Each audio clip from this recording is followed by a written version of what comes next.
A nuclear war wouldn't just destroy cities, it could block sunlight across the entire planet. Millions could die in the explosions, but the most dangerous part might come after the war. A global disaster known as nuclear winter. To understand how this happens, we need to start with fire. When a nuclear weapon explodes, the temperature near the blast becomes hotter than the surface of the sun. Buildings collapse, cars ignite, forests catch fire. Across a city, thousands of fires can merge together. This creates something called a firestorm. The heat becomes so intense that it creates powerful winds, pulling in fresh oxygen and feeding the flames even more. The fires grow larger and hotter. As they burn, enormous columns of smoke and soot rise high into the atmosphere. Normally, smoke from fires disappears within days because rain washes it out of the air. But the smoke from massive firestorms can rise much higher, into a layer of the atmosphere called the stratosphere. Up there is almost no rain, so the soot can stain the sky for years. If hundreds of cities burned at once, millions of tons of soot could spread around the entire planet.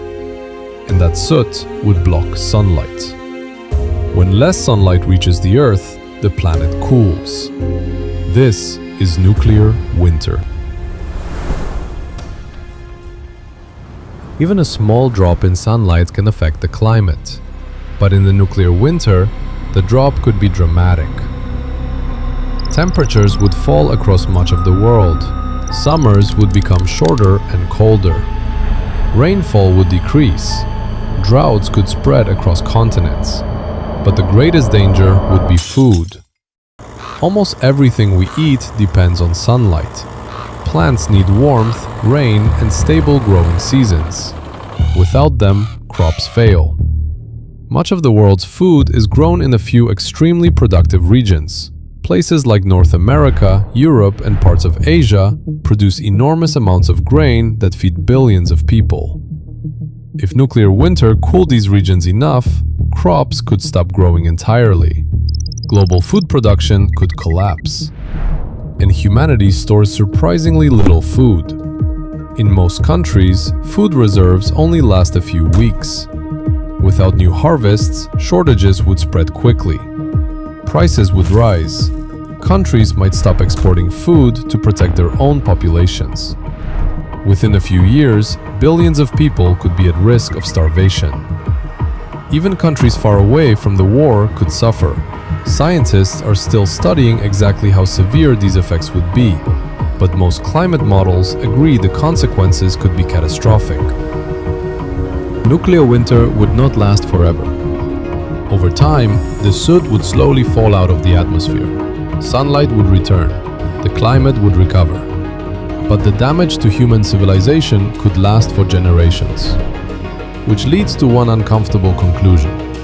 The best way to survive a nuclear winter is to make sure a nuclear war never happens.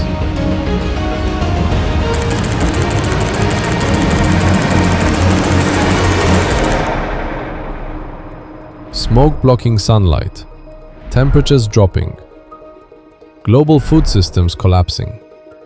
But nuclear winter only happens after many nuclear weapons are used. So here's another question.